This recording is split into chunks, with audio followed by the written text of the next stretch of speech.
Today I am going to do examples of exercise 13.2 probability. Today I am going to do example 13 and 14. So let's do 13 example.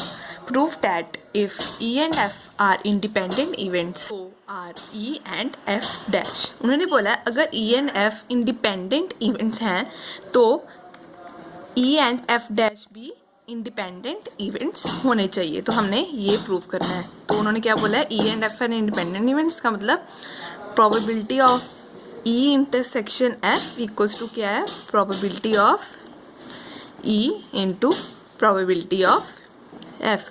ये हमें given है और हमने find out क्या करना है, that E and F R independent events. तो हमने क्या फाइंड आउट करना है, probability of E intersection f dash equals to probability of e dot f. हमने फाइंड आउट करना है ये दोनों इंडिपेंडेंट इवेंट्स हैं.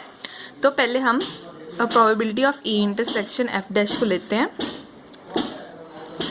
e इंटरसेक्शन f डैश इसका मतलब क्या है, प्रोबेबिलिटी ऑफ e इंटरसेक्शन का मतलब क्या होता है, एंड f डैश का मतलब क्या होता है, नॉट f. ठीक है. तो आपको पता है कि जब भी e इंटरसेक्शन f डैश होता है उसका फॉर्मूला क्या होता है, प्रोबेबिलिटी ऑफ, ये आपने 11th क्लास में पढ़ा होगा, probability of e minus probability of e intersection f. तो मैं आपको बताती हूँ ये कैसे आया. तो मैं पहले ना इसका वेन डायग्राम ड्रॉ कर लेती हूँ. ठीक है. सपोज करो ये है हमारे पास E और ये है हमारे पास F. यहाँ पे सिर्फ E आ रहा है ना, तो ये हो गया E इंटरसेक्शन F. नहीं आ रहा तो ये क्या हो गया, F डैश. यहाँ पर सिर्फ F आ रहा है तो ये क्या हो गया, यहाँ पर E नहीं आ रहा तो ये E डैश हो गया. और इंटरसेक्शन F आ रहा है ना यहाँ पर, तो यहाँ पर क्या आ गया, F.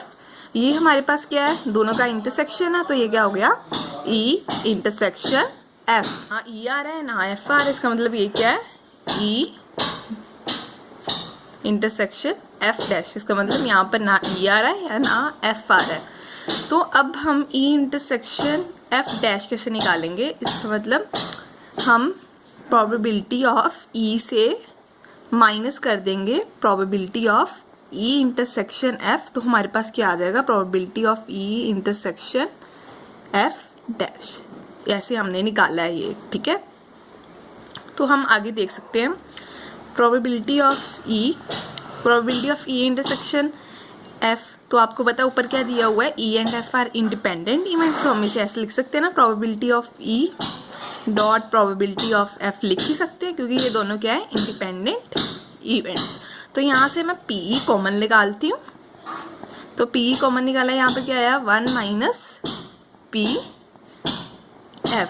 तो आपको पता है PF डैश का हमारे पास फॉर्मूला क्या होता है, 1 माइनस PF. ठीक है. ये आ गया P. तो हम यहाँ पर क्या पुट कर सकते हैं, 1 माइनस PF की जगह PF डैश पुट कर सकते हैं ना. तो हमने ये प्रूफ करना था ना ऊपर, सॉरी F डैश है यहाँ पे, मैंने F डैश नहीं लगाया. तो हमने ये प्रूफ करना था ना, तो ये दोनों इक्वल आ गए. So this are also independent event. ऐसे PE PF. So this is the answer. If A and B are two independent events, then the probability of occurrence of at least A and B is given by this. तो उन्होंने बोला है probability of occurrence of at least A and B. Probability of occurrence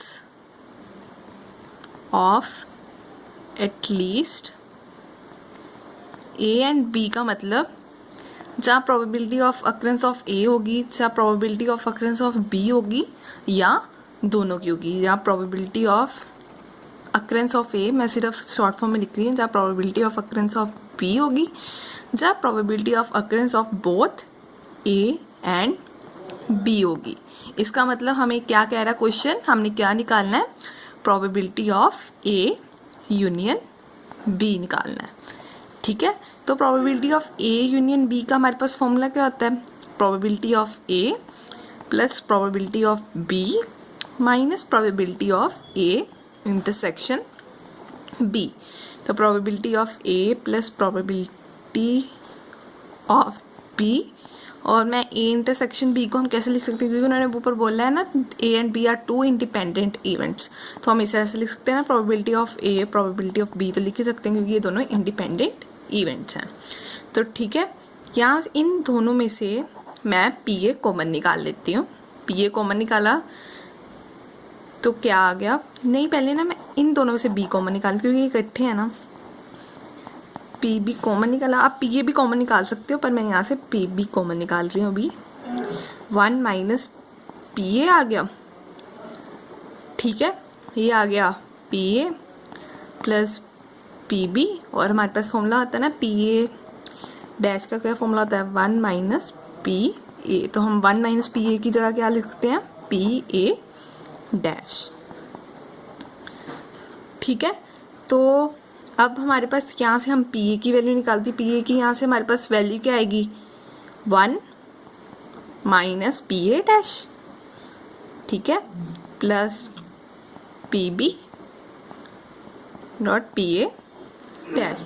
इनमें सारी terms को इकट्ठे ले लेती हूँ। यहाँ से मैं 1 माइनस PA डैश कॉमन निकालती हूँ, तो हमारे पास अंदर क्या बचेगा 1 माइनस PB ना, ठीक है, तो 1 माइनस PA डैश और 1 माइनस PB क्या होगा PB डैश। तो हमने क्या प्रूव करना था ऊपर, यही। So this is the answer.